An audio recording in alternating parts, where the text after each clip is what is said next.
Facebook doesn't get mad at you. Looks like we're live, everybody. Welcome in. I do that every week for some reason. I always say welcome in. I mean, we're live before I say welcome in, but welcome to the Punk Rock Saves Lives PMA session for, what is today? 2/4? 3. 2/3. February 3rd. It's all flowing together on me. February should be my month, but I should remember the dates of this month. But it's kind of my birthday month. But but then again, I am getting older, so that might be it too. This week we're missing Mackenzie. She isn't feeling good. We hope she feels a lot better. So if you know Mackenzie or if you're talking to her, send a big shout out to her. She's one of the best people in this world, and I miss her when she can't be on here. But she's covered me when I've been stuck in airports and stuff, so it's been kind of cool. As usual, always to my I don't know, right or left, whatever it is, Dan Falkenthal is with us in Chicago. How's things out there in Chicago, Dan? It's been nice. It's been some pretty decent weather, and great to have some snow sticking and enjoying just the winter weather. I don't know, all around great. That's cool. What are they doing? How's COVID there? Are people? Is it? I think if I heard recently, they opened up businesses to about like 85% capacity around there. At least 50 plus, which is quite surprising actually. I don't partake, obviously, but it was definitely a kind of a wake up call. So there's that. Well, I know here in Colorado we're at, I think, 25% capacity of, and they are doing, a couple of places are doing live music, and like the Safe and Sound series over at the Oriental. And Dennis, y'all might have played the Oriental if my memory suits me right at one time. But Maybe I'm not. So. I'm going. There's thousands and thousands of shows in all of our memories, and they get fuzzy sometimes. But so they're bringing out a series, and I know our friends in Reno Divorce are doing, and the way they do it, even though the venue holds about 500 to 700 people, I think, I might be off there, but they only allow 50 people in, and it's seated, and but they have an early and a late show. So they sell a ticket to the first show, and they're doing that one all ages, which is pretty cool. And then the late show, they run everybody out when the first show's over, and then Reno Divorce plays another show for the next set of people. So it allows them to cycle in about 100 people through the night and have some live music and hopefully keep. And that's an independent venue, and it's really cool to see our independent venues fighting to stay alive. I talked to Neva today. We're talking the National Independent Venue Association. We're talking about possibly keying them in on our vinyl release to help them some too. So that's going to be cool. I'm going to talk to, obviously, to Adam and to Leland and make sure that's who we want to funnel it through. But we do want to raise money for us, but we want to, like, our whole mission is to help other situations. So what more than help with music to help our independent venues? Our awesome guest tonight, guys, if you don't know already, I mean, he's sitting there talking to us, but not only the singer, songwriter, and guitar player of 10 Foot Pole, but an awesome audio front of house engineer and monitor engineer for a lot of giant names. We might get him to say a few of those over the years as it goes on. And all around great person. Donated, played some acoustic for us back when we did our big Punk Rock Hoedown live stream back in what was that, March, April? Oh, jeez. Early May. It was supposed to be when Punk Rock Bowling was going to happen, and it was the week after because we didn't get in the way of their live stream. So yeah, I guess that was the first week of June then. But Dennis, did I ever send you a poster? I've got the posters. And your name's on it, so I need to send you one if I didn't. So I'd love to have one. Thank you. Text me your address through when we're done, and I'll get one out in the next day or so. Sure. I tried to send every artist one, but Leland helped me with so many of the artists, and I don't have addresses for everybody, so some people got missed. And if you didn't get one, I'd love to get you one. Oh, no worries. It is fun to have things like I've noticed over the years that I didn't collect enough memorabilia, and and things like that are cool, especially posters or things to put on the wall. That especially if it has neat art, Yeah, this kind one of helps decorate the house. it's something about we do our live we do the live punk rock hoedown every year at during Punk Rock Bowling, and the Stearns endorse us and allow us to have it, and we're like the only thing in downtown um, downtown Vegas that weekend that the Stearns don't directly take the money from.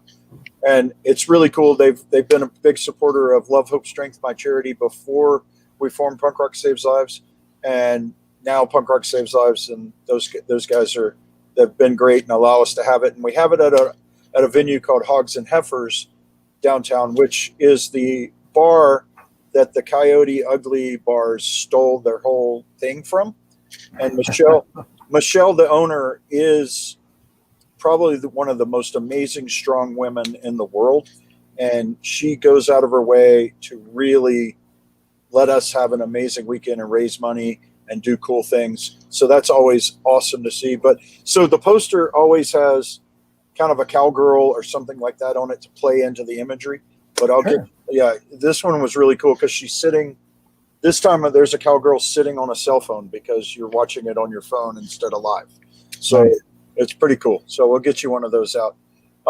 So Dennis, tell us about just a little history of 10-foot pole and where it's led you in the world, and what's Sure. Well, 10-foot pole started out in the 80s, like around 1982.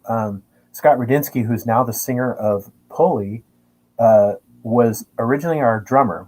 And he had a garage right by our junior high school that a bunch of wannabe musicians like myself ran over with. Like, I literally bought a guitar and went right to Scott's garage and was like, I need to learn how to play this, and I need to learn, I want to play music. I didn't even know Scott at the time. It was a mutual friend. And then eventually a group of people kind of got more solid together and liked punk music, and we decided to play those songs. And we started with covers like most other bands, and then over the years we just played more and more shows. Like we played at our junior high school at lunchtime, and played songs like GBH and Fear and Minor Threat and stuff.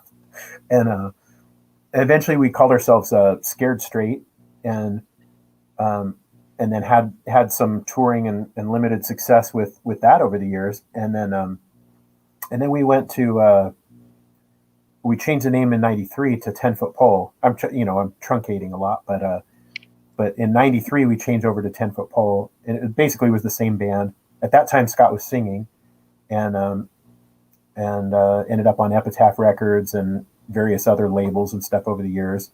Scott was a professional baseball player, so in '94, '95 I took over. '95 I took over singing. I was kind of a songwriter guitarist in the band, and we just wanted to tour, and he was playing baseball, and so we just kind of kept going on our own, and have on and off done different things. As you mentioned, I was a sound engineer too, so sometimes I take time off to do audio touring, and then other times, like this last year, there is no audio touring, so pretty much my main focus has just been 10-foot pole, and we can talk later about all the different things we've done, but that's a basic overview of the band.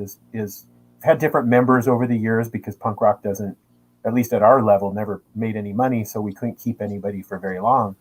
But I just love doing it, and I've kept doing it, and as long as I can, I like writing songs, I like recording, I like playing the songs for people, and even my retirement plan involves playing music. So we could talk about that later too. But that's an overview of the origins of Scared Straight and 10-foot pole, and playing at the Battle of the Bands at a roller rink in 1984, I want to say.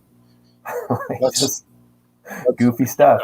Kids trying to learn how to play music. I'm guessing we're very, very close in age based on these stories. So I'm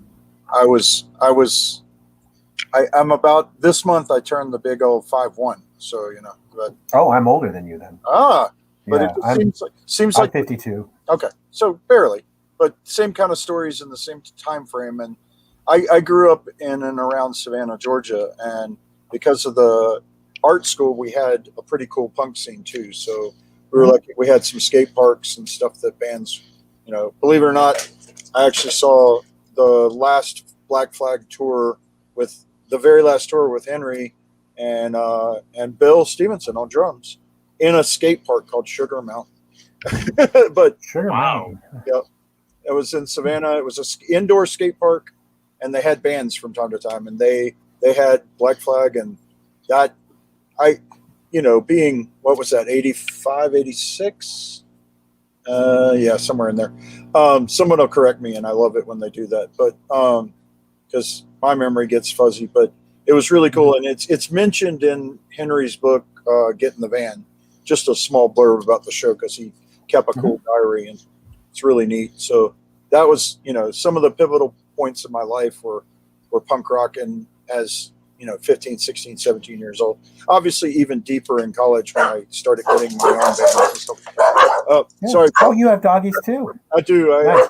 I'm a corgi fanatic. I've had seven in my life, and apparently the mail was just delivered. So. Oh, good. I have healers outside, but I've got my family has been delegated to keep them busy while the main doggy guy is in here. For them, I guess I understand it's kind of like torture to be in the room next to you. And they want to be with you, but they just can't. You don't let them.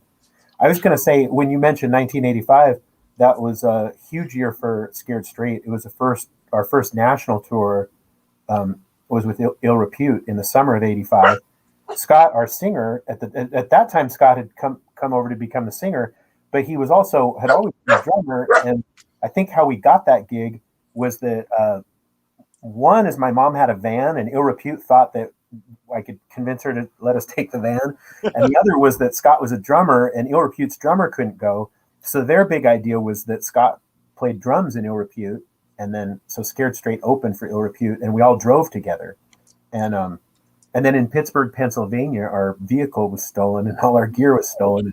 We tried to keep going on borrowed gear and whatnot, and it was met with mixed enthusiasm among the band members. I was on the team that wanted to keep going. Yep. I was always I got my dad's credit card. I can use it in emergency. I'll buy this. And, not discussing it with my dad at all, but just, well, he said if it was an emergency. All of our stuff got stolen. That sounds like an emergency. Yeah, pretty much. We played one show on borrowed gear. I remember it was in Baltimore, Maryland, and I had this PV amp with no distortion on it. So when I played the solos, it sounded like jazz. We're playing these, it was just like, like speaking of hoedown. Yep. But yeah, 1985.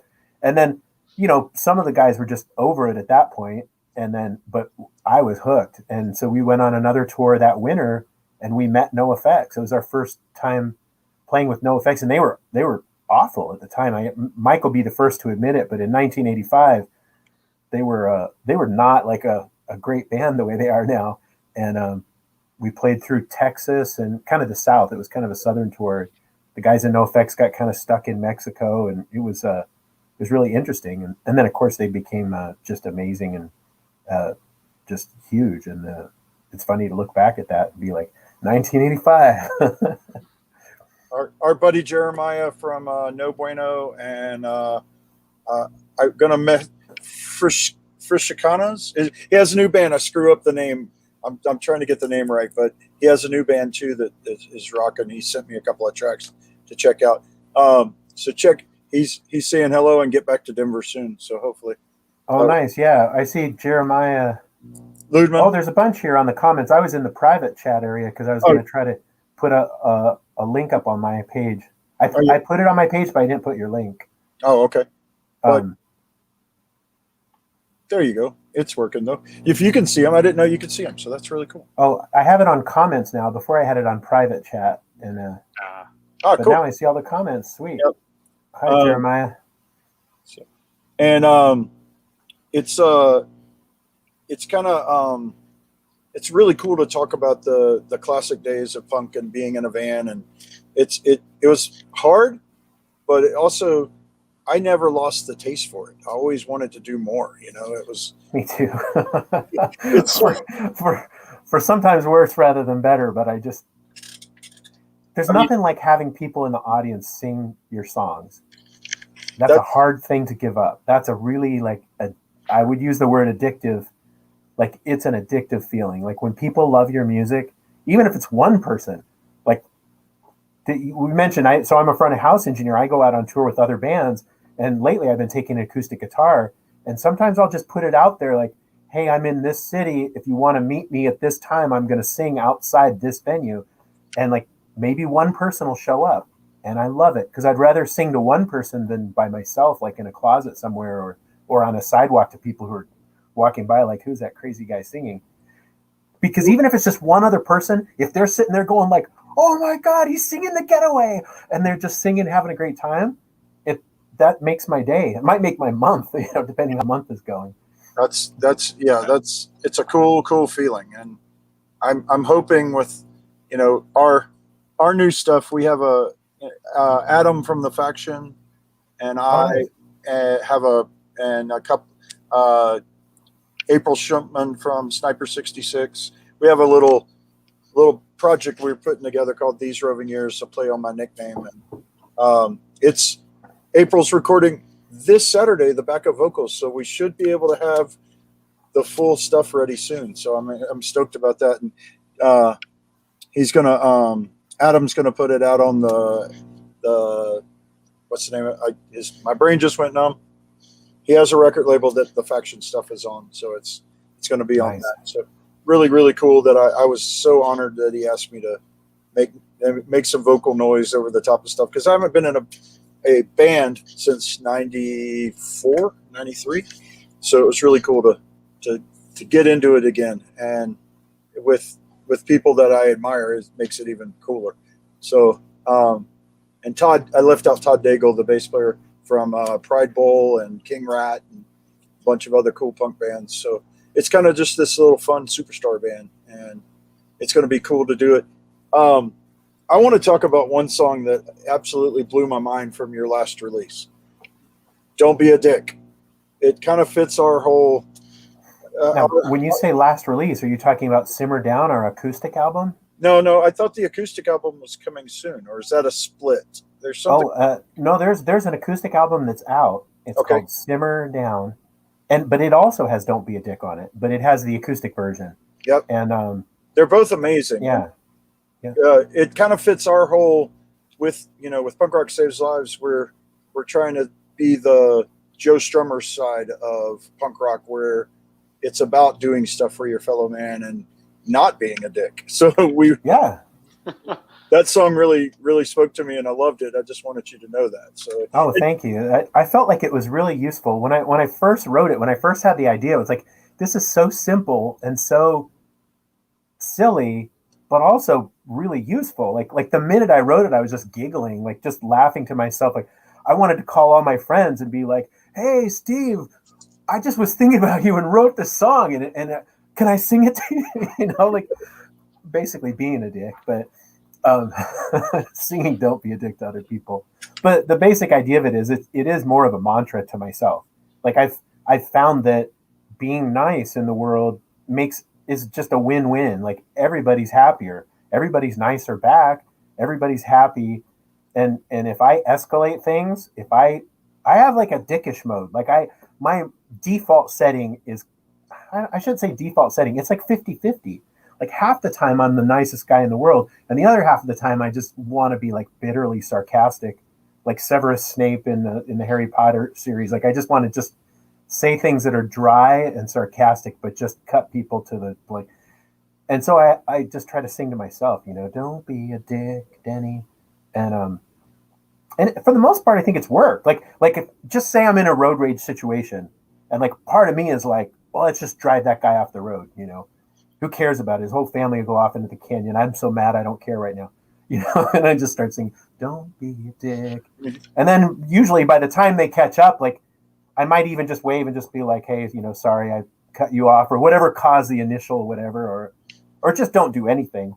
But a lot of times it ends up by not being a dick, like people end up being cool about it. Definitely a lot better than actually crashing our vehicles and having people at funerals. Our buddy Richard agrees with you there. Richard, I tell everybody about Richard when you come on. we try to push the whole PMA, and Richard is the definition of PMA. Right before COVID really took hold and everybody had to quarantine, Richard was hit on his motorcycle and unfortunately lost his leg. Oh, and no. He spent this year not only in a rehab facility, but because of COVID. And he's in an elderly, and he's not elderly. They just put him in this one rehab center. And so he's become like every one of these people's surrogate grandson. and he's been doing his therapy and everything. And we keep getting videos and everything of him walking for the first time, climbing stairs for the first time on the prosthetic. And just this Monday had been 1 year since he was hit. And they had a party, like a social distance party for him. And they had a leg toss, that just kind of shows you that's PMA, is joking and getting through your stuff and growing through it, but being able to do a fun, they made some prosthetic legs and they threw them. And the coolest video, I saw a video of it, Rich, and he stood with a motorcycle for the first time with his prosthetic leg. So that guy lights me up. I love him. He's the doorman at Hogs there in Vegas, and he's grown this year, learned a lot about PMA. We've had a bunch of cool talks, and he's helped me as much as I hopefully have helped him. So, and nice. Well, thank you. Thanks for that inspirational story. Thank you, Richard. Yeah, he's an awesome guy. And I didn't say it at the beginning, but you're in Boise, right? Yeah, Boise, Idaho.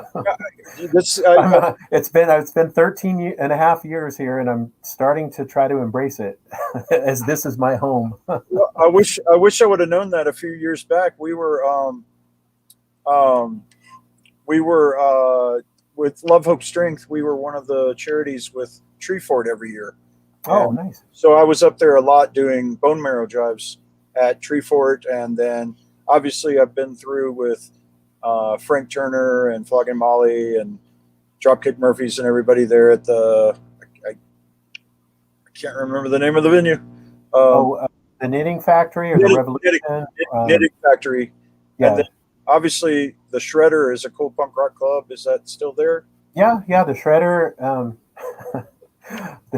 The Shredders kind of makes me laugh. They have a giant neon sign where they could put up the band's name every night, but all it says is like it always just says live music. Live music and something beer. So like, come on, everybody, we got live music and beer. And a skate ramp. Might bring people in if you said the actual band name, but like I saw Good Riddance there recently, and I was like, put Good Riddance up there. Like people might actually see it and go like, wow, Good Riddance is playing here. But no, it just says live music. But it is cool to have an actual little place you can play, and 10-foot poles played there once or twice, maybe just once. But it was it's a good little venue, and it's nice to have a little venue because especially in Idaho, like we don't know how many people are going to show up, and you don't want to be at a 1,000-seat venue and have 50 people there. So small is good. And it seems like some of the punk rock community is ending up there. Doesn't the lead singer of Bouncing Souls live there now too? Yeah, he lives a couple hours north, I think. But yeah, he's down here quite frequently. And who else is here? There's quite a few road techs and stuff here as well that people have come here just for the cheap living. I'm here because I got married 23 years ago. 24 years ago, I started going out with a woman from Boise that I met at a show. 10-foot pole played with Guttermouth, and I met my wife Heather there. And her friend was chasing our bass player, and we ended up crashing out at this cutie pie girl Heather's house in Boise, Idaho. And she was young at the time, but I was really impressed. Like she was the responsible one among all her friends. She had her own place and a real job, and was just super cool. And 24 years later, we're hitched, and we lived in California for a few years, but the last 13 we moved to Idaho because her parents were getting older and had some rough health, and with me touring a lot, it just made sense to come here and have her be by her parents and like a lower cost of living, and like for what we paid in mortgage in Simi Valley, California, or in Hollywood, we ended up buying a place in Idaho. I'm still, making payments, knock on wood. We could talk about the financial issues of the last few years, but yeah, I mean, just being out here and having like enough land that I actually have like dogs and a place to park the 10-foot pole van that I'm also paying on, so that we can tour someday again, I hope. Well, And, yeah.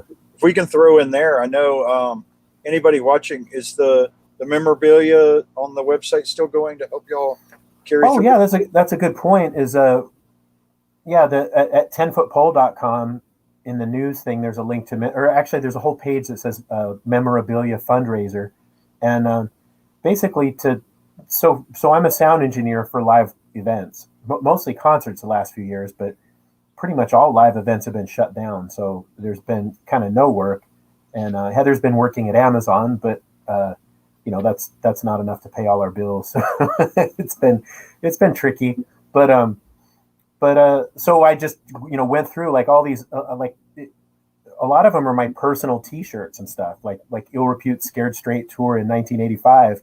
Like most of them are large because that was the size I had, but there's some stuff that are just like random brand new 10-foot pole shirts from 1996 or whatever, and there's an acoustic guitar on there still, but quite a few items are sold. So I left them up just because I think they're fun to look at. But if it says sold, obviously it's gone.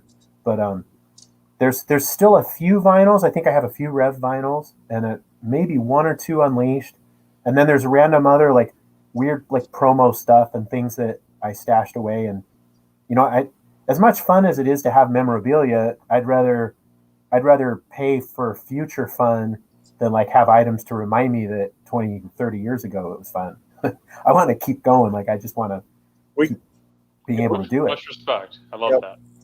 Thank you. I know I saw the post of the guy that got your guitar, and he was dope. Steve. Yeah, that was really cool. We kind of have the same thing on our website. Nathan Maxwell from Flogging Molly is on our board of directors, and he gave me this idea, and he's like, "Hey Rob, I've got all these shirts and scarves and stuff that we've gotten over the years. I might have been given this shirt and I love it, but I've got so much I don't wear it, so it's just packed away. Why don't you create a flea market on the website, and we donate that stuff and y'all sell it and it helps raise money for the charity?" And I was like, boom. So we've been trying it, and I put a bunch of my stuff because I with the charities I tour pretty much nonstop. I mean, during the last couple of years I was out 9 or 10 months. So wow. And that would go from tour to tour to tour to tour. So stuff accumulates. People are great, and they try to give you a shirt, and you try to turn it down, and then you can't turn it down because they feel insulted. And I love it. And I've got I'm wearing a Pin Ups and Pit Bulls shirt right now, where it's a play on, it's Pit Bulls doing the Minor Threat. Yep, and it says "Not a Threat," which is pretty rad. And I love that because they're helping pit bulls, and that was the cool thing. Denver had a pit bull ban until we just overturned it in this last election, so that's really cool. And the first pit bull adopted in Denver in 20 years was just the other day, so that's really cool. And don't blame an animal for being raised bad. It's pretty cool. So all sorts of cool like little missions. But so I've been testing it, and I've had some of my stuff on. Nathan's got a big. He just texted me the other day that he's got a big barrel. So I've got to figure out a way to get to his house and get them, and we'll put some other cool shirts and stuff up. And I've had one of our supporters just mailed a couple of shirts the other day. Right there, I literally just got them, so I'm going to put them up. It's pretty cool. People are wanting to donate like stuff to us, even if it raised $3 to $8. It helps the charity do cool stuff and help all sorts of stuff. So it's kind of funny that y'all did it because it works. I mean, and it's a neat thing, and I hate it knowing that you gave up a guitar like that, but it also probably. I don't look at it as giving it up. I look at it as trading it. Like I traded that guitar for, I mean, if things ever come out all right, like I'll get a different guitar. But also for the last year, I've been making payments on a tour van. I don't want to give the van up. I want to be able to tour when this is over. And like I was talking about my retirement plan for later.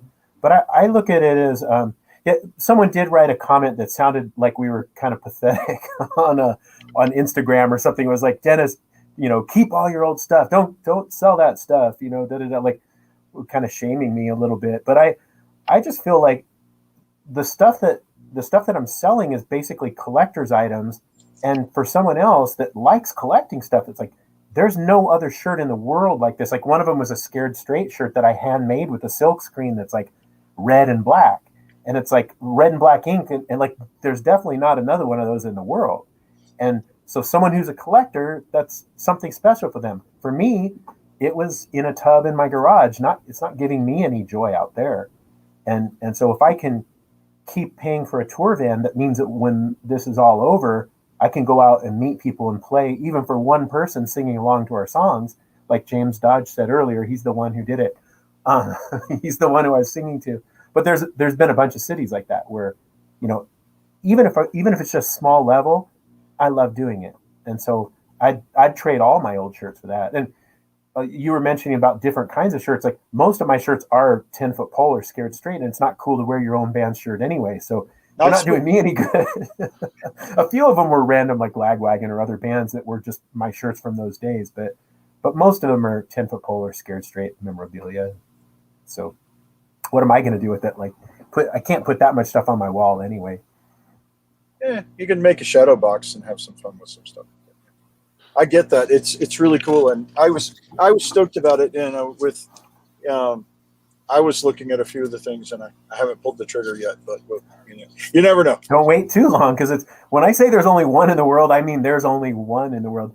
I might have like 7 or 5, probably more like 5 Rev vinyls left. When they're gone, they're gone. I mean, there is that company out in Spain that just is doing reissues. Like they just reissued Swill, but it's still small amounts of them. Yep. So, but like these Rev and Unleashed, they're from 1994 and 1996. So I don't even know, they could be warped. But so far, everyone who's written back to me about receiving them, they sounded okay. But I say right on there, there's no guarantees. Like I've been dragging these records around with me for 30 years. Like I don't know. How would you know if they were warped? Is that your buddy James that says he wants you to play his living room? Or is that a different James? Oh, yeah, it's that James Dodge. I saw his comment earlier, and it was like, I was going to say something, but then I didn't. And then there was that nice opening, because he said that would be me earlier when I was...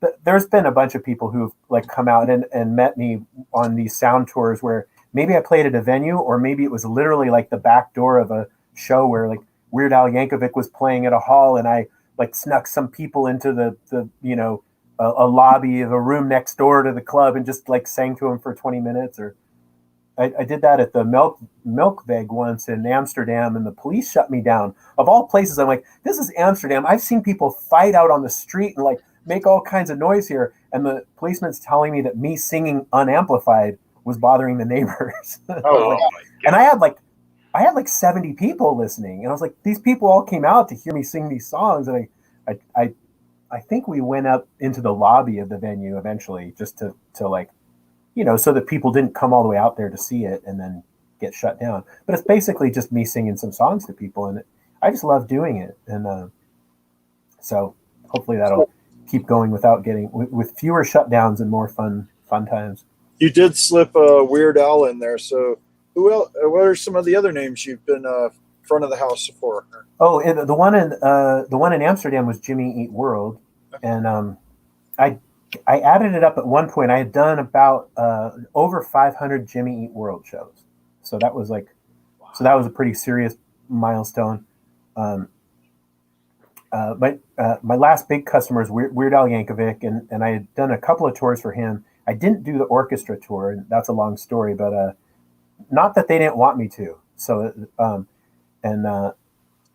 not allowed to talk about the future, but let's just say there could be other things happening once the COVID thing shuts down. So I love working with artists like that, like both Jimmy Eat World and Weird Al, like just super professional and great musicians and like amazing shows, and it's so fun to be part of that.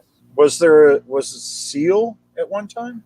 Prince. Prince. Oh. Yeah, in Wow. 2006, 2007, I had a Prince. I was the main sound engineer for Prince, or the only sound engineer. Sometimes I was mixing monitors also from front of house.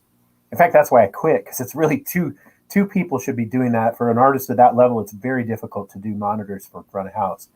And as I told Prince, I was like, I'd rather have you be mad at me for leaving than mad at me for wrecking a show. And his show kept getting more and more complex to where I was losing confidence that I'd be able to do the monitors well and the house, and not, it's kind of like juggling.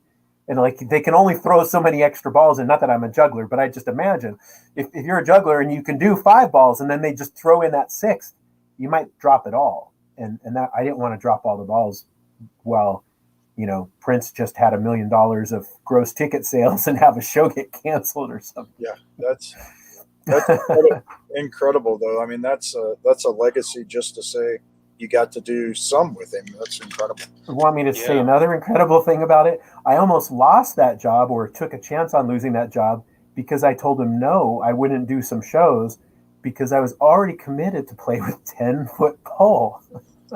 That was insane. Was that? I think where I got this story from was that when Dally posted like memories a lot, and he showed the first time he played in Japan was 10-foot pole, but he only played 2 shows because he had to run back to Prince. Well, that was basically it. Like when I first started working for Prince, I was just working local jobs, and Prince saw me at a local job and decided to try me out, a little bit. And I had a really good night, and he liked the sound of a different artist I did, and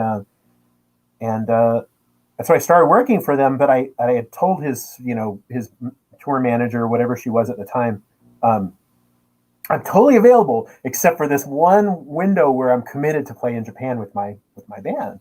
Totally available except for that. And of course, right on that, like right as I was about to leave for Japan, I get this call, like, Prince says he's booked these shows and he really wants you to be there. Like, is there any way you can, come play these shows? And I said no. I said no. But I did cut down a little bit, like what we were supposed to do, and I just like kind of made it like, I've got to go to Japan. I need to do this, and I made a commitment. And I got to stick with it. And luckily for me, he hired one of his old sound engineers. Luckily for me, they didn't like have that reunited and it feels so good feeling. Like, luckily for me, it was kind of like, oh, that's the old guy, and I guess maybe you remembered why he didn't keep hiring him. But just it could have gone the other way. So luckily, when I came home, I still had a job. But it could have easily gone the other way. And from that point, I worked for him for more than a year after that. So if I would have lost that gig because of 10-foot pole, it would have been pretty sad. I have lost other gigs because of 10-foot pole commitments. Alice in Chains is one of them. I did a big Alice in Chains football game, and they liked me, and they hired me for a summer tour. And then I booked it, but then they had some issue where it went up and down, and I booked some 10-foot pole shows when it was in the down cycle. And then they called me back. Oh no, we really do want you. And I was like, sorry, I have 2 10-foot pole shows. They weren't even that good of shows, but you never know. Like with Jimmy Eat World, what if I would have turned down our first gig? I would have missed out on 500 great shows. So it's a big deal if you have an opportunity and you lose it because you're in your silly punk rock band. But they were it happens. They were a silly punk rock band that went even bigger. So you never know. And they've always been a stalwart on the scene. So I'm really cool. That's really cool to know you were with them so much. That's rad. Yeah. So. Yeah. It was really like just amazing. Like just great guys and great music. And I learned so much being out with them all the time. It was really cool to have a band where I really knew the songs well, because I could kind of take things to the next level, because I had heard those songs so many times that I knew all the cues really well, and didn't have to. And I knew that the band had my full confidence in me, so I could go in and just do my job really well and not second guess anything. And it was great, like a lot of great experiences there. Yeah, with my, go ahead, Dan. Sorry. No, it just kind of became like second language. Just became, another smooth day each day. And it's got to be incredible all around. Like just hearing these stories, really. Oh yeah. I mean, there was all kinds of challenges, but, and learning as you go. Yeah. But there's also like some great things about being with an artist for that long. Just for example, as being with Prince was very unpredictable. So I had this sheet, I could probably get it out. I had this huge sheet of all his songs and like mix notes because I never knew what order he would go in. Even if they had a set list, he would always change it. So I couldn't like kind of plan things and have it programmed because halfway through a song, he would just go into a different song. And I had to be able to move in. And also he didn't like digital boards. So I had to be able to kind of reset all the effects. Like with a digital board, you can program a scene that contains everything, like the snare on the reverb and all the different sounds, different effects or levels or whatever. And just say, for example, on Purple Rain starts, there's supposed to be a big reverb on the snare. So if all of a sudden he starts playing that, I got to go over to the reverb and dial up that thing. Whereas with Jimmy Eat World, like I'd know their set in advance and I'd have all their songs all dialed in with all those changes. You still have to mix, like to hear things and make slight changes, but you're starting with all that stuff. Whereas with Prince, it would be like, vocal delay, slap delay, 30 milliseconds, ping pong, like every little thing I had to write down. And when he went to that song, I had to be there and check it. And then we recorded everything. And after the gig, he would listen to everything. So he'd be like, Denny, what was wrong with my bass in the second verse of Purple Rain? Or, like whatever it was. And I'd have to say, well, your new guitar tech didn't know how the wireless system worked. Oh. And when he changed the wireless on one of the guitars, it changed it on the bass too. Like things like that would happen. And I'd have like a recording and I could try to go back and figure out, like troubleshoot things like that. But it, from my, being out on the road with so many bands, even though typically I'm out in the front of the house doing the nonprofit work, once the main band goes on, we typically shut down, let the volunteers go enjoy the show. And so I will wander off and I can't leave really till the band's done because my little RV is blocked in by their bus or something. And so a lot of times I would go back, and one of my thrills in the world is watching the crew, watching the front of house, watching the monitor engineer. And when you keep that same group together for tours upon tours, they become an integral part of the live music of the band. They become another member, in my opinion. So it's really cool to see, the guys in Bad Religion have a crew that typically stay with them for as long as they can, and they know every little set, every little piece. They know if Greg's done singing. They know it's really rad. Yeah. So yeah, and I mean everyone is expendable, and but the more you know, and the more you could reach a comfort point where new people might like pay more attention and work harder to do it. So there's always kind of the threat that some new person will take your job or will beat you out or whatever. But it just kind of depends on how things play out and on availability and but there is something great about the confidence of knowing the song, what's going to happen. Like when you've seen a band that's played together for a long time, it's like a well-oiled machine versus on one of Ten Foot Pole's recent tours, we had a drummer wasn't able to make it across the border, unfortunately. And dude, it just kind of, not a big deal, like nothing we did wrong majorly, but it was like I guess since I brought this can of worms up, it basically was a scheduling change, and the visa didn't get updated to go late enough.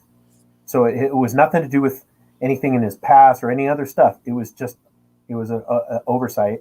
And all of a sudden our guitarist was jumping on the drum kit for the next show in Washington. And we're like, and then I brought out another drummer from Boise who just was learning the songs. And and he did a great job, but there was some interesting tempo things of like he was so excited. It was just like we're playing like just super fast. And so there's a very big difference between someone you've been playing with for years and has played the song 1,000 times versus someone who learned the song that morning is jumping on the kit. And it's the same with the sound engineer, like knowing what to do and shift it. You gotta being ready. You gotta roll with the punches sometimes, and that's I mean, the whole show must go on if you can. That is PMA. Roll with the punches. Keep your head up and go forward to make the best you can out of the situation you're in, and you can put that in any form of life, and that's what we try to push on these things. What's Boise been like through the? I mean, it's a little more of an isolated area. I think it's an amazing. I've had a lot of fun in Boise. Matter of fact, wait, if I can get it, I have. Wow, you have an Idaho tattoo. I have a Boise tattoo, and it's Mr. Potato Head inside the state. And then there's a little tree right there for Boise. And nice. So it was like a tree fort special there and I got one while I was there because I like to get tattoos of cities I like on this arm. It's kind of a travel log. Nice. But it was just the outline of the state and the little tree. Mm-hmm. And I thought it needed something more. So the next time I went through, I had somebody put Mr. Potato Head inside the state. So Boise. I've done a few tree forts, just like working at local venues, and that actually is a pretty fun festival. Like I didn't even know some of the artists that have played there that my wife told me about, because she's also been a volunteer there before. Because I only, when I was there, I only was paying attention to what was happening in my venue. But when I started talking about Lizzo, when I first started hearing Lizzo, Heather was like, "Oh, well, she played at Tree Fort, like right down the street from the club where I was working at." Of course, like I missed the big gig, but what club? There's been a lot like that. What club were you at? Do you remember? This last year I was at Hump and Hannah's. Okay. And one year I was at a venue that's shut down already, and I can't remember the name of it, but it shut down. But yeah, just various. One year was at I can't remember the names of all of them either. I don't actually work in town very often because I usually am on tours. But I was trying to remember the name of one, like Neurolux. Yeah, Neurolux is a venue. I saw on one of the tree forts I was at. A friend of mine was with me, and he was like, "We got to go see this band, Space Face." And I was like, "Okay." We go over to watch them after we're done. We shut down the booth, and it's one of the after shows. And turns out it's the guitar player for Flaming Lips' side project band. Nice. And so it was kind of way out there and cool. And I was like, "Hey, it's I usually like a little more punch in my music, but this is cool. You gotta." It was a fun night, and they were nice guys, and there you go. So. But Neurolux, if you don't mind me telling a silly personal story, I think one of the first times that I came to Idaho, not when I was touring, but when I came back to kind of meet Heather's family, and we had already been dating a little bit. I think it may have even been the first time I met her sisters. At Neurolux, they had a karaoke night, and me and one of Heather's sisters went up and sang a duet of David Bowie, Major Tom. And it was so silly, but I had a great time. And then I remember, like, someone who was at the table, because she's kind of in the music scene up here, someone in the table was in a band, and he told me, he told all of us, he's like, "Well, I'm a professional musician. I would never get up and sing at a karaoke bar." And I go, "Well, guilty." Yeah, that's and I'm like, "I don't give a shit. I'm just gonna sing and have a good time. It's a bar. Like like let's have fun." I lived most of my adult life in Nashville, and in the music business there is that's the only town I've ever been in where karaoke is serious business. Like people honestly go to these karaoke bars and do their version of the country classic, and they think they're going to get signed. It's a real deal. I always laughed about it, but it was true. But then we'd go and just kind of crash it and be silly and goofy, and do like I used to have a couple of drinks and sing SOS by ABBA, and not trying to do it as a punk rock version, but that's what karaoke's fun, and you should enjoy it. It doesn't matter who you are, and it brings a lot of people a lot of joy. So yeah, I don't remember whether I said this at the time or just thought it later, but I kind of was like, well, I'm trying to be a professional musician, but I don't take myself that seriously to where I can't just have fun at a karaoke, at a bar with like. And it worked out pretty well because I convinced Heather to marry me, and she stuck around. And 24 years after that, I'm living in Idaho. I'm thoroughly impressed by 23 years of marriage, 24 years. It's incredible. It's unfortunately I haven't had that luck, but Tina is my wife, and we're on our a month or so away from our 3rd anniversary. And oh, congrats! So we're getting there. I think it's April 22nd. Dan, is that right? We got married on the Flogging Molly cruise. So wow! We met on that cruise the year before, and then got married on it the next year. So, and nice. She's the director of Punk Rock Saves Lives. When we went when we decided to found this, when Love Hope Strength decided to quit doing their outreach, we felt like we were not done doing good in the world. And Tina and I talked a lot. I was on tour with Flogging Molly when I found out that my job was going away, and Nathan was there as my as a friend and now one of our board members to really say, yes, let's do something. And that's a little over a year and not even a year and a half ago that we launched this. And we got caught up in the COVID, obviously. And I was on my way to join the Anti-Flag Tour March of last year when I was in Rochester, New York, and I was meeting them in Vermont the next day to join the tour. They had played 2 Canadian dates and then were coming. So I just kind of cruised across to meet them when they called me, and we had to pull the plug on everything. And that was the night that everything shut down, basically. I turned around and drove all the way back to Denver, and we've been waiting to get our lives back going since. And we've merged into doing so much mental health online. Dan's been huge at getting us our mental health page is huge. So that's always out there. Dan posted there for everybody. Dan doesn't talk a lot on these. He's here, but he posts all the stuff and all the links, and it's awesome. I talk and stuff, but when we have a guest on like Dennis with stories that like blow my mind, I'd rather just sit here and awe and listen, because like to know with what bands you've not just toured with but done production for and everything and engineering is just, to me, being 25 years old, it's just phenomenal. So I'd rather listen to someone like him speak. Oh, thank you. I do have one more fun thing to talk about.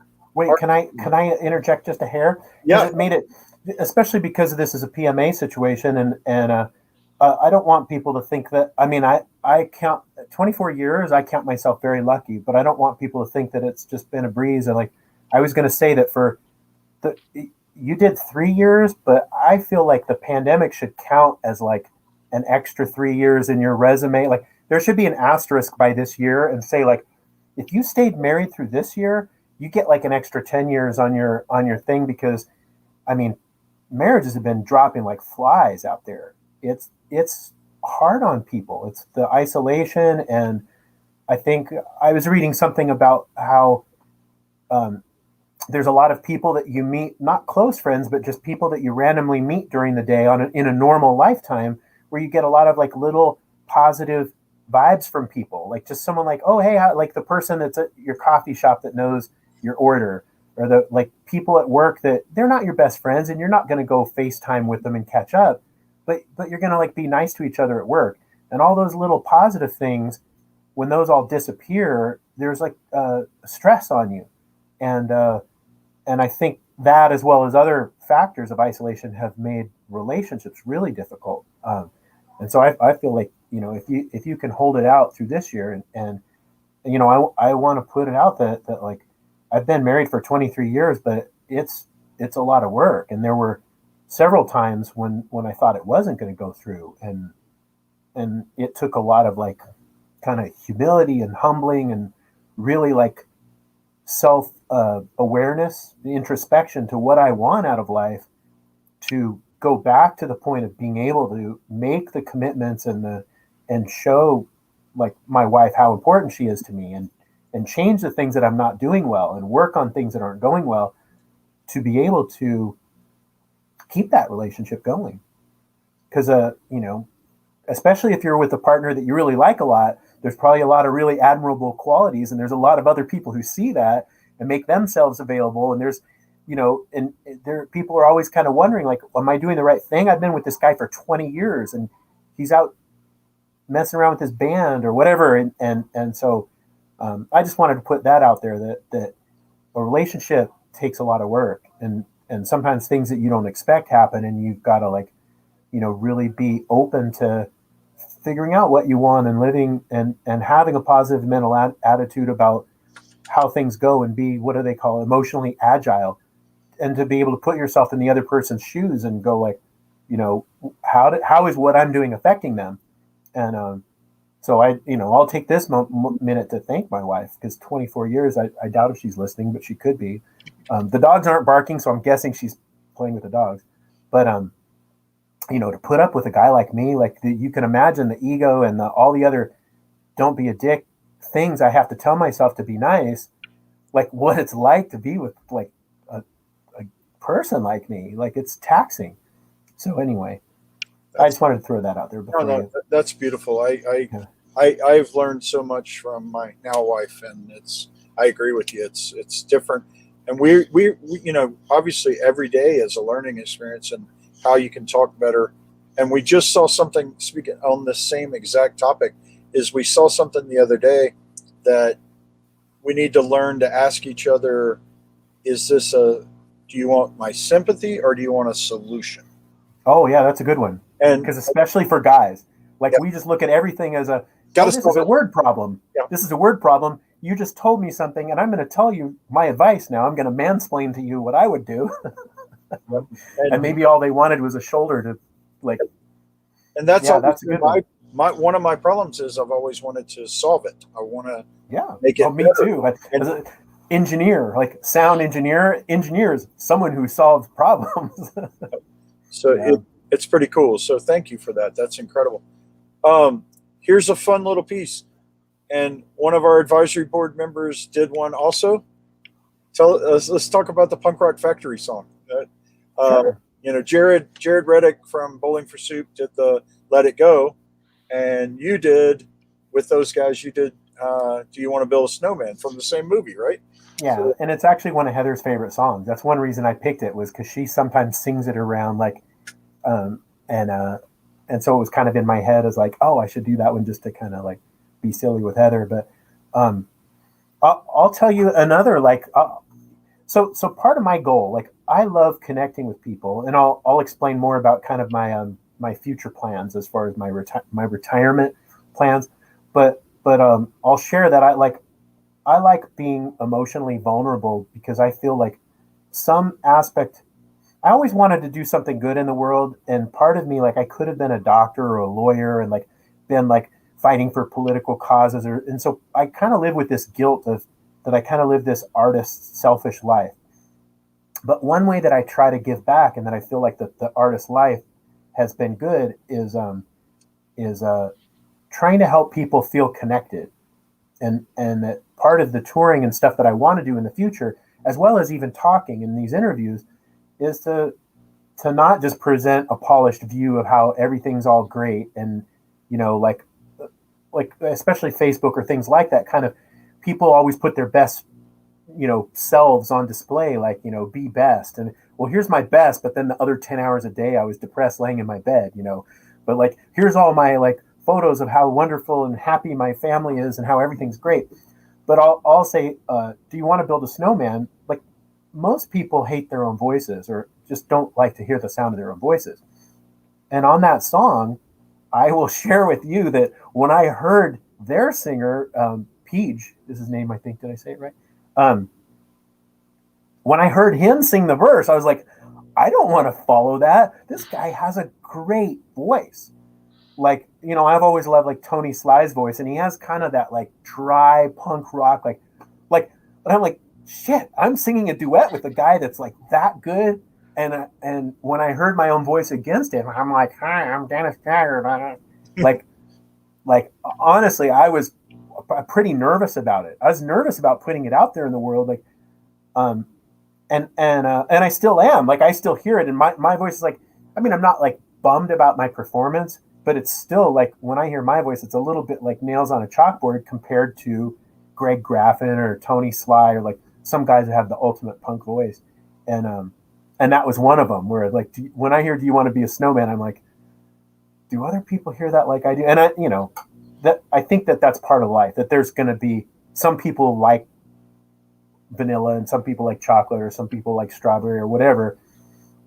And some people like my voice, and some people don't. And that's I'm one of the on the fence guys. Like I feel like my voice sounded good in "Simmer Down" on the acoustic record that we talked about. Yep.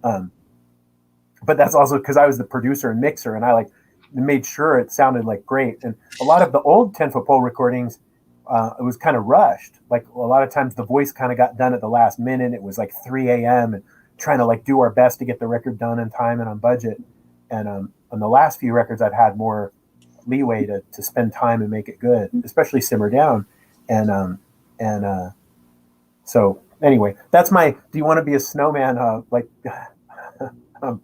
for people, I want to feel connected to people in the world who also are not confident all the time, because I think most people feel like they don't measure up at certain times. And when I heard the "Do you want to be a snowman," I was like, what am I doing? This guy's really good, and it's embarrassing to be put up to somebody that good. And like, what, like, you know.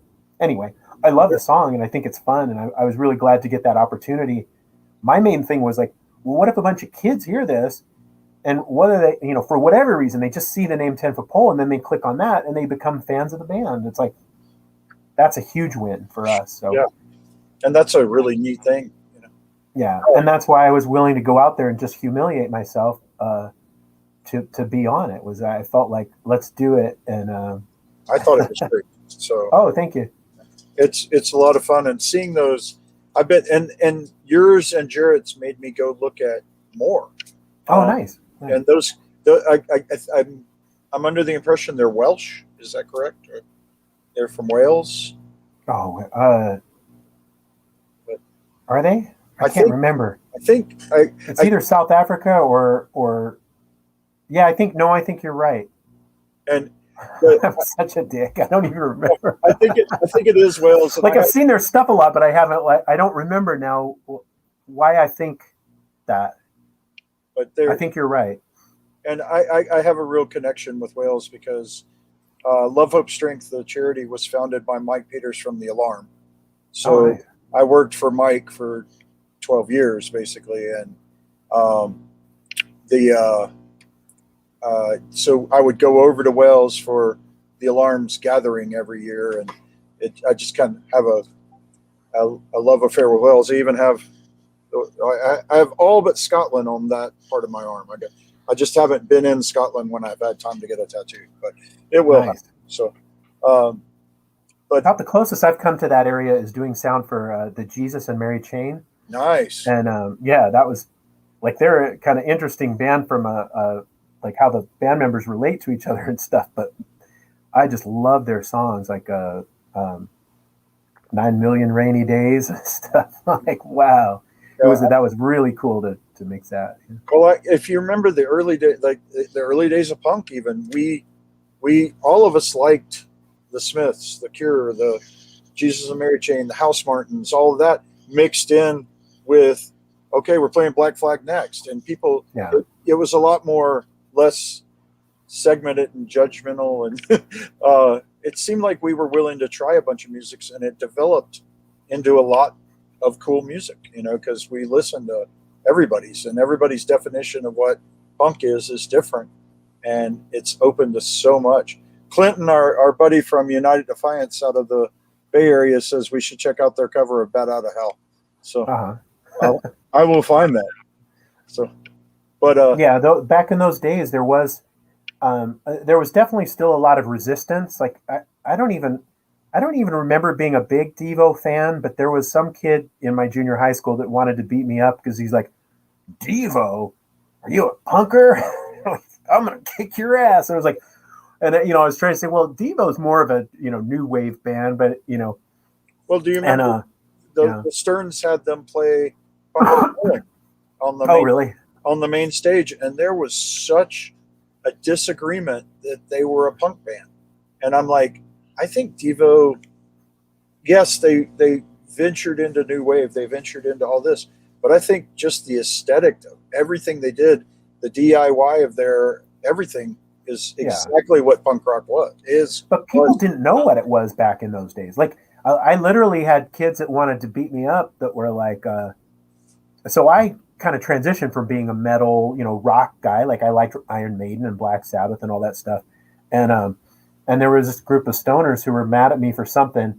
And I had a big cast on my arm, and they were like, we're going to kick your ass because you're a punker. It was like in summertime, like there was nobody around, and I had broken my arm skateboarding. I guess I was 14. And I was like, and I had long hair parted like in the middle, like total stoner. And I had a big thing on my cast that said Crocus.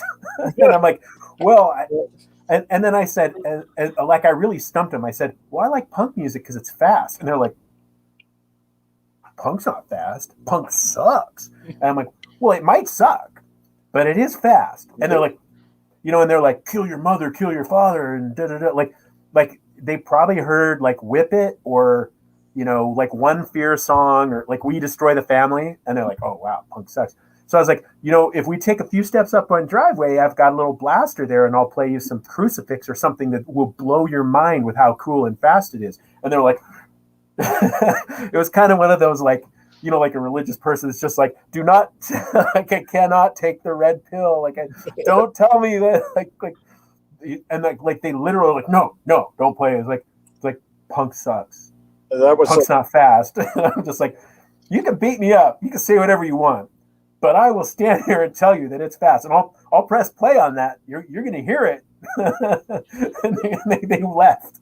There was a metal. It was weird because so many of us came from a metal background. I mean, sure. And it. I mean, think of the Fat Records bands. The first 3 or 4 that first series, they all are openly, Lagwagon are openly strung out or openly, hey, we love metal as much as we love punk. Yeah. I mean, I think Face to Face was a metal band, weren't they? Like, I don't remember the exact thing, but I thought I remember Jim Cherry from Strung Out telling me that, oh yeah, I've got pictures of Face to Face before they took on that name, and it was like full, like rock. But I mean, that when I was 11 years old, that was the cool stuff. I mean, the stuff that was pop music, not that I didn't like the pop music, but once I started hearing, woe to you, O earth and sea, for the devil sends the beast with wrath. And I was like, whoa! Being raised a religious guy, it was like kind of cool to hear about the number of the beast and, Ozzy singing about the war pigs and whatnot. And, for an 11-year-old kid, it was kind of like mind-blowing. And to wrap that back in is, I've been involved with punk so much, but one of the best tours I ever did with Love, Hope, Strength and saving lives from cancer, Ozzy Osbourne took us on that very last tour he got to do. Oh, wow. Gave me, let us go on stage every night and talk to the crowd and get people to sign up and, get your cheek swabbed and save a life. And they were so over the top to help us. Yet, he's singing Mr. Crowley every night and War Pigs every night. But hey, go over there and get your cheek swabbed. He was awesome about it. I mean, just nice. Incredible. And talk about a top end crew.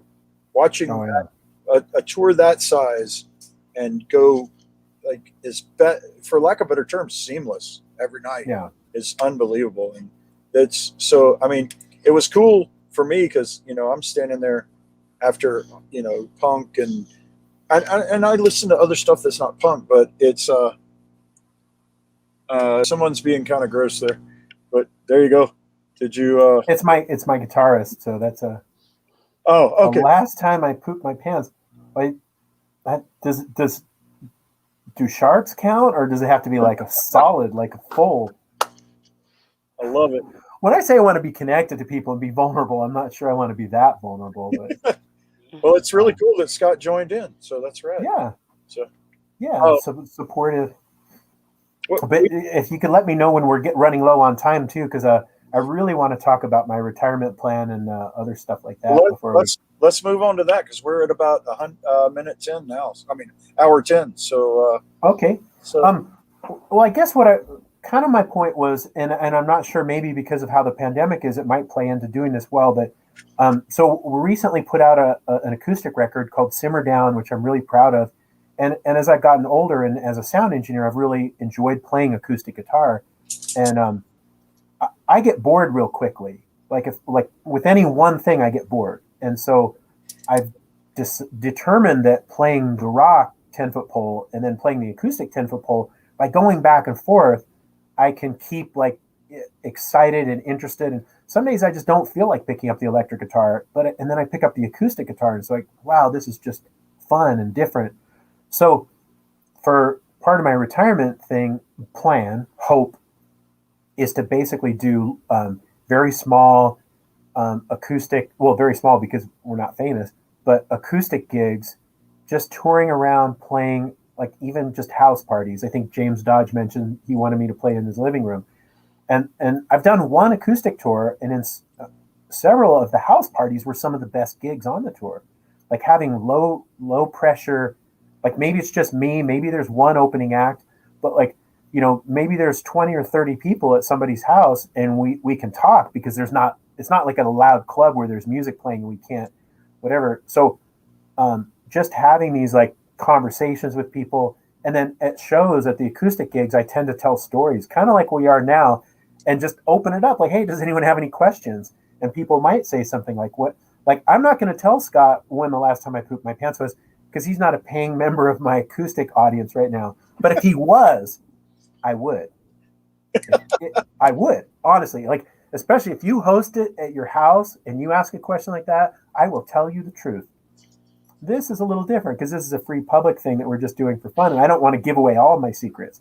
But that's basic. Like, I just imagine being a cross between kind of Henry Rollins and Johnny Cash, like just singing with a guitar, telling stories, and talking with people before and after the show, and having like low pressure.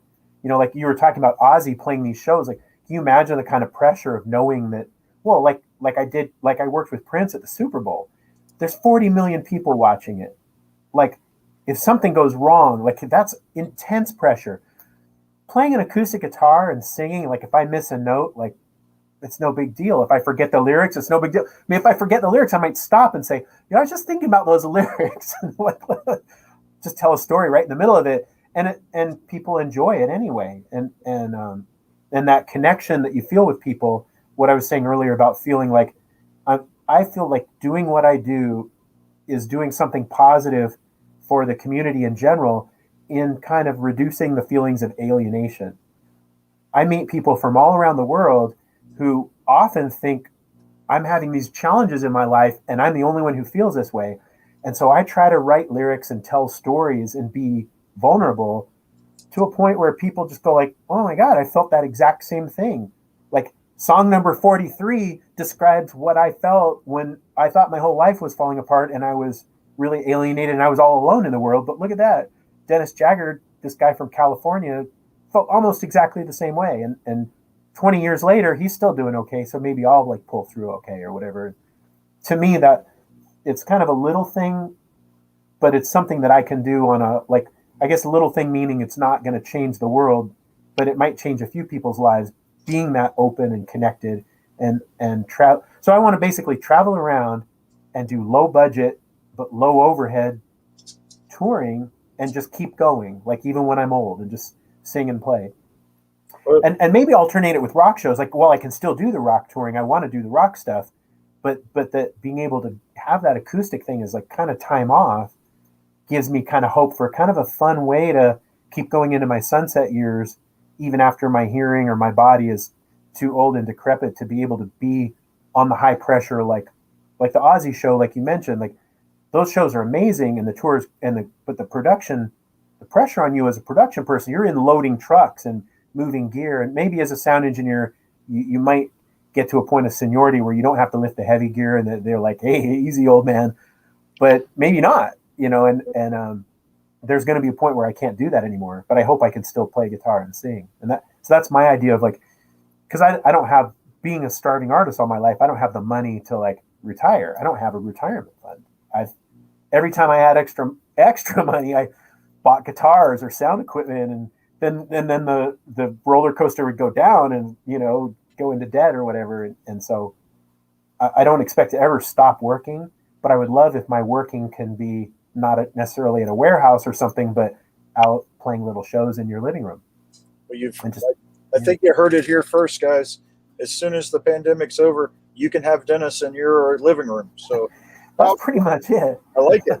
Because I'm paying for that tour van, so I got to make it. I have to rationalize the fact that I've had this like $700 van payment for the last couple of years and no touring, and just being like, oh my god, what did I do? Like, what was I thinking when I bought a tour van at my age?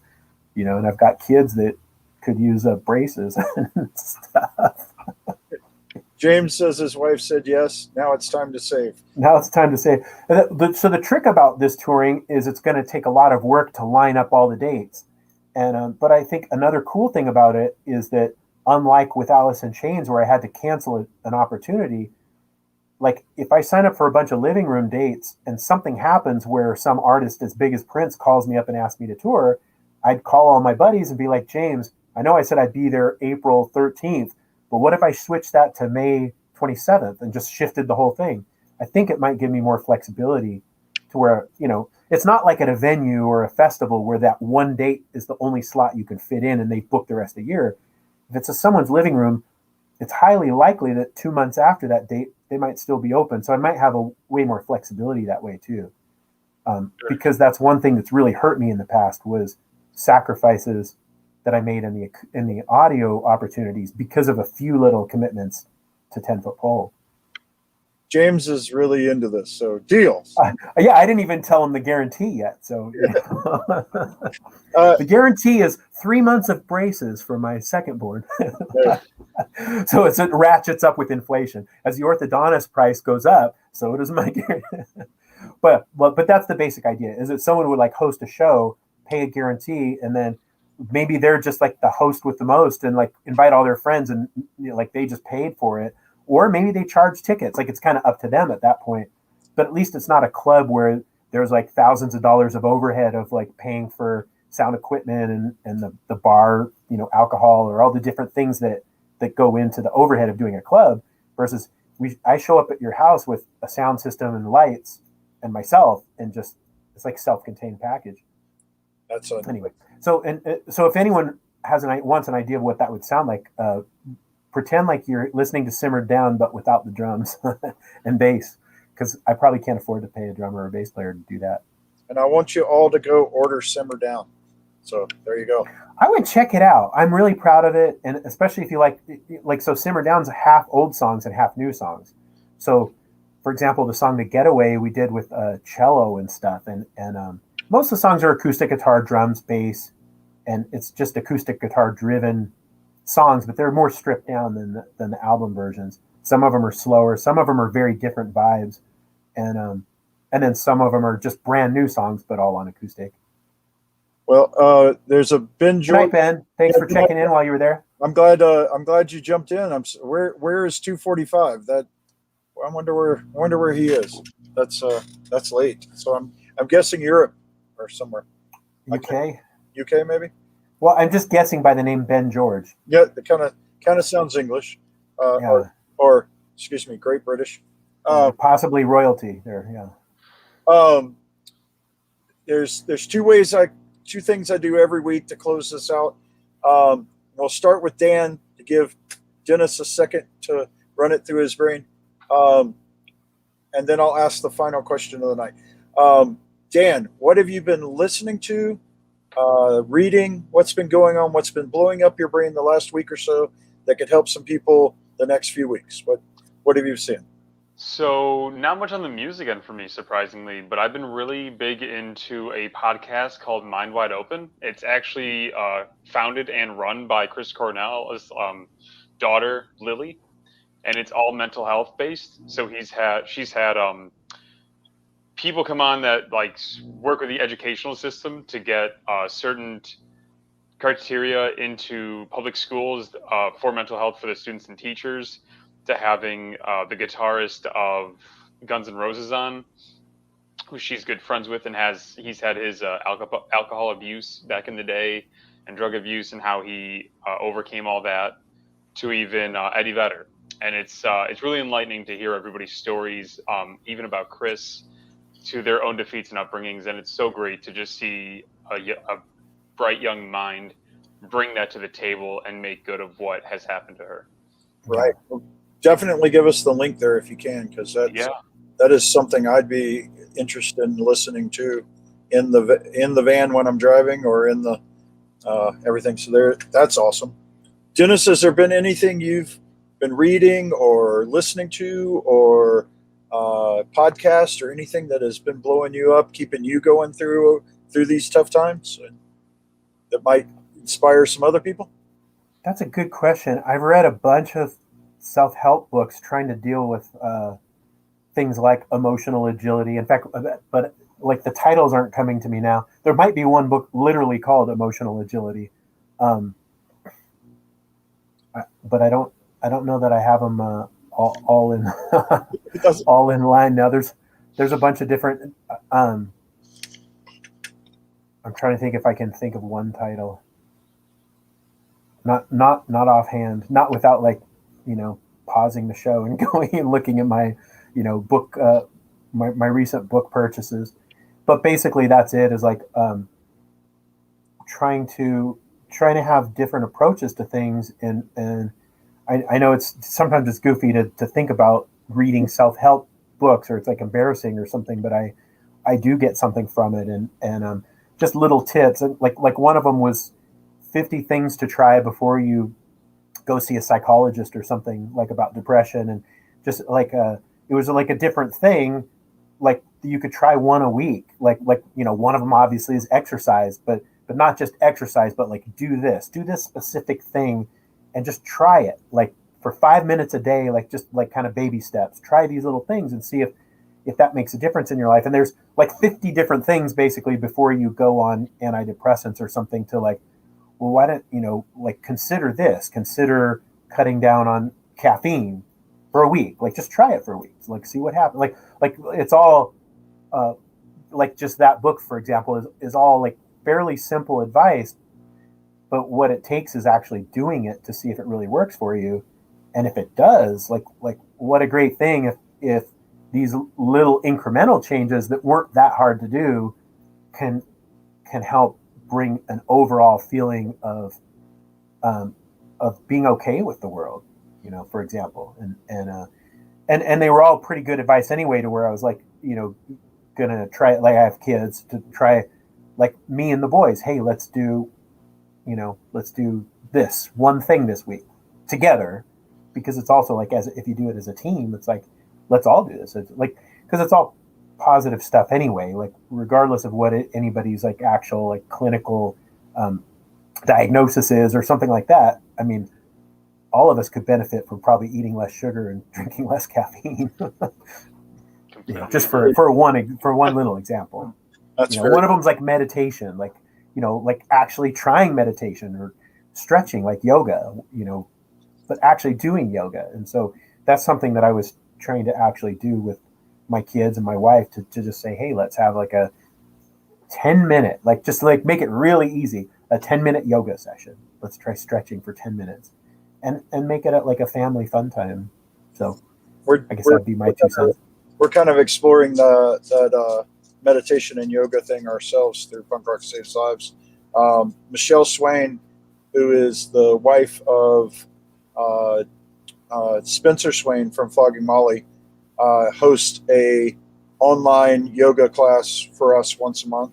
So neat. That should be coming up soon, so keep an eye out for that.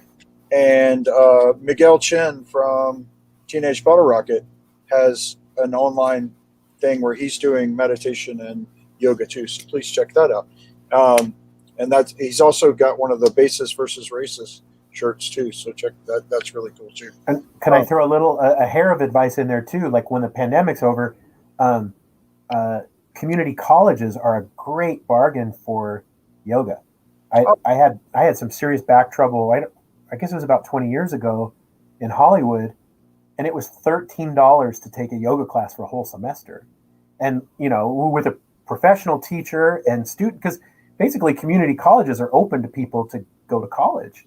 But if all you're doing is going to yoga, that's a college class. And the money is different now, I'm sure, but it's still like if you're a state resident, often those are highly subsidized things, and you take a class like that, it would normally be $15 a session or more, and for a whole series of classes. And it was great. Like my flexibility and like my back pain, like everything was really helped by that. So I would at least check that out as a low cost opportunity to have good services. Yeah, that's a great way to look at it. All right, my last question, and it's for you, Dennis. Where would your life be today had you not stumbled into punk rock? Who knows? It's so hard to say because so many parts of my identity were wrapped up in punk rock. Like when I think back, like for example, I wrestled in high school and I was really, really into it. But I think the reason I wrestled was because my punk rock buddies did. And it was just kind of like, oh, that sounds like fun. Like I wasn't like, I'm kind of I wasn't really, whenever I did team sports, I always was the person who would like assist. Like I was, and so I never got kind of any glory because I'd always like, I was always very strategic thinking. I was like good at like seeing the big picture and then seeing like, oh, that's the guy who's open. Let's get the ball to him. I'll draw everyone over here and then get the ball to him. And then that guy would score a lot and be the hero, right?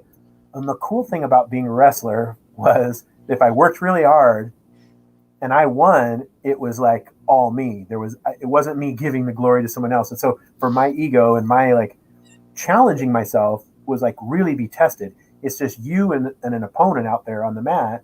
There's no hitting and kicking, so it's not like quite as like you can do it as hard as you want and nobody gets hurt basically. And so for me, that was like the ultimate sport. But the reason that I went into that was because my punk rock buddies were like, hey, let's do wrestling. It's fun. Okay. And then over the years, even with touring, like I always had opportunities to be a sound engineer, but I think really my punk rock touring had a big part to do with me wanting to be a sound engineer touring and also my comfort with it. When they said, hey, do you want to go on tour? I'm like, well, yeah, I've already done all these tours with 10-foot pole. What's it like being a sound engineer on tour is easy. I just twiddle the knobs. I don't even have to get sweaty for the most part, other than loading the truck. But it wasn't like being an artist is a different level of pressure because people care about what you look and what clothes you wear. And like being a sound engineer is in some ways is less pressure because there's not so much because you're anonymous to the audience for the most part. So there's pressure to perform well at your job, but there's not pressure to look cool or to not have a big pimple on your nose or the other kind of weird things that like as a singer of a band, like hitting the right notes or whatever. It's a whole different thing. Remembering the lyrics is a different kind of pressure. But so yeah, I would say punk rock had a big influence on me. But I would say seeing what all my friends have accomplished in life, I was probably like one of the kids in high school that was like most likely to succeed at something.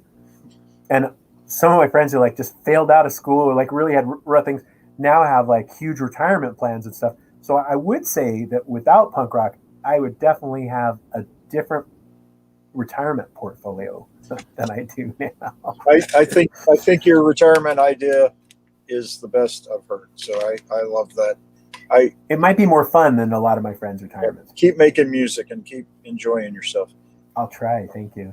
So 10footpole.com. I should mention that I see some other links there for like how to get Simmer Down through the UK and other places. But if you go to 10footpole, TEN, 10footpole.com has like kind of everything, like all our merch and links to music and news. And We have a Patreon thing I should pump too. That like if people want to be patrons of the band for as little as $1 a month, you get kind of early news and kind of opportunities to get stuff that average people can't get. And there's different little bonuses for different tiers, but all the information for that is at 10footpole.com. Really appreciate the support, especially with how the last year's been. It's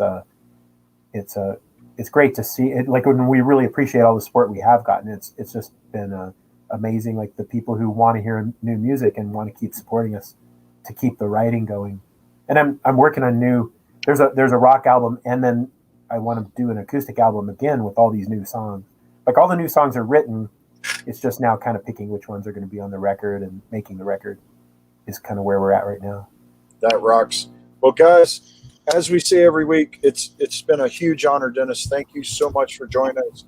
And we want you to know, guys, we're out here. I say it every week. If you're having any doubts, any troubles, my phone number is readily available on our website and Facebook. You can find me.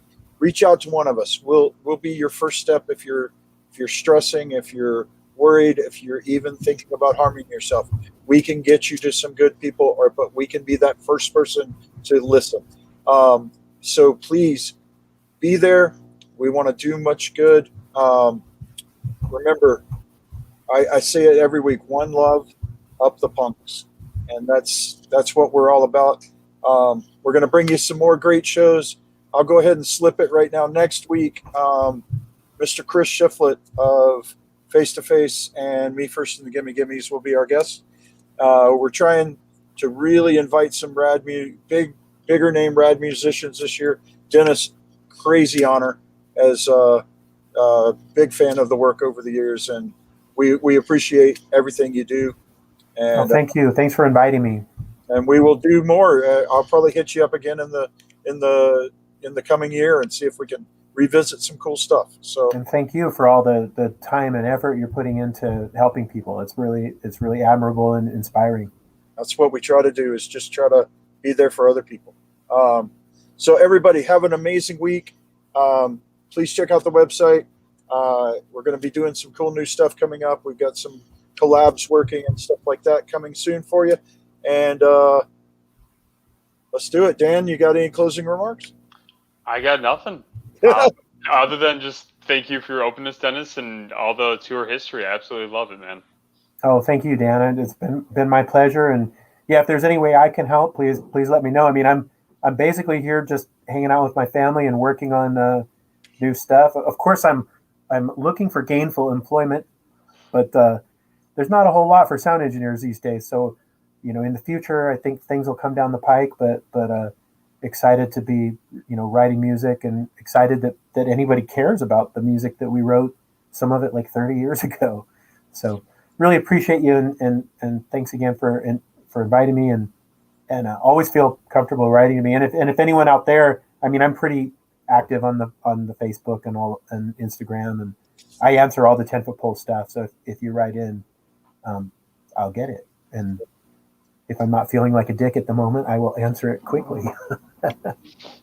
Well, have a great night, everybody. Thank you. We'll see you next week. If you have any questions during the week, please shoot us an email or a Facebook message. We'll do everything we can to get back to you. Go support your local artists, support your local venues if you can. Go check out. Almost every cool local venue is having some kind of fundraiser right now because they're in straits. Your bands, 10-foot pole. Dennis put up a bunch of great memorabilia, so go help them pay that van payment and things like that. A simple ordering a T-shirt could maybe, if 100 people ordered a T-shirt, we kept a band alive through this or through another month. It's that simple. So please do something good. Check on your neighbors, yell across the fence, and just make sure that little thing might help somebody get through their day. Just say, hey, checking on you. How are you?